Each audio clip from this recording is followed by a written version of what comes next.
This is our last Tech Talk segment for the year, and what a year it was. To give us a look at some of the highlights, let's bring in cybersecurity and tech analyst Ritesh Kotak. Hi there, Ritesh. Hello.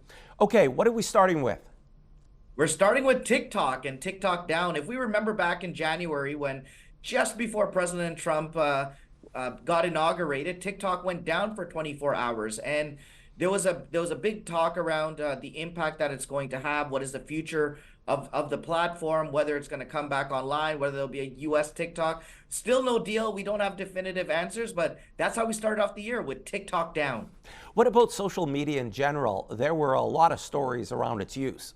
A lot of stories. In fact, back in June, the Canadian government tried to pass a digital services tax that would have impacted a lot of these social media and tech companies. What we saw was President Trump coming out and saying, nope, you're going to do this. We're going to stop negotiating. And it just goes to show how social media and big tech has become extremely political, especially in the last year. We also saw age verification platforms like Roblox bring them in, and then an outright ban recently in Australia. So a lot of social media news, and I think it's only going to get more interesting in the new year.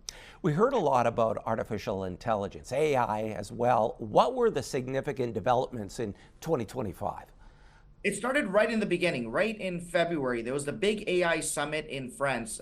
Vice President Vance from the US gave one of his first international addresses, and his message was very clear. Stop regulating artificial intelligence, because a lot of the companies are US. Create a platform, because this is the new arms race when it comes to digital supremacy. So that's how it kind of started off. But then as the year progressed, we started seeing some very interesting developments. China launched DeepSeek, their version of artificial intelligence that was consumer grade and claimed to be much more accurate, faster, and use less energy. And it was very interesting to see the pushback around the world, and really bringing up some very interesting debates on when it comes to digital sovereignty. We also saw OpenAI launch Sora.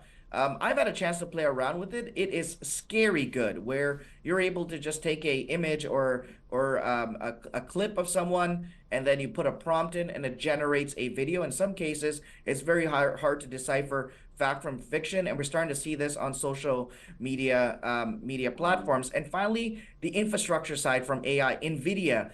Who can forget the trillions of dollars in value that NVIDIA was able to amass in the last year? And the reason behind it is this is the new arms race. AI chips are required, infrastructure is required, and NVIDIA was leading the pack on that. So a lot of AI news in 2025. All right, Ritesh, what about the year ahead? What are your top 3 predictions? So I'm going to break it down into buckets. I think the first one is going to be legislation. I think we're going to see legislation that's going to impact privacy, security, artificial intelligence, not only in Canada, but globally as well. There's going to be stuff around content moderation, age verification, making sure that harmful content is not pushed to the end user. So I think that's going to be front and center. And also, speaking about that, I think we're going to start to see testing of driverless cars, and we're going to have to figure out legislation around there. Think about insurance liability to different provincial acts when it comes to enforcing the rules on the road. The other 2 big things is the AI bubble that everyone's talking about. I don't think that there's going to be a crash, but I do think there's going to be a course correction, especially as a lot of these companies are going to have to start to show revenue, and that they're actually able to deliver a return on investment. And finally, wearable technology. We're starting to see these glasses, these AI glasses everywhere. I think we're going to see more AI wearable technology, and there's going to be a lot of competition within that space. Ritesh, it was a lot of fun talking tech with you this year. Thanks so much, and happy holidays. Thank you so much for having me, and happy holidays.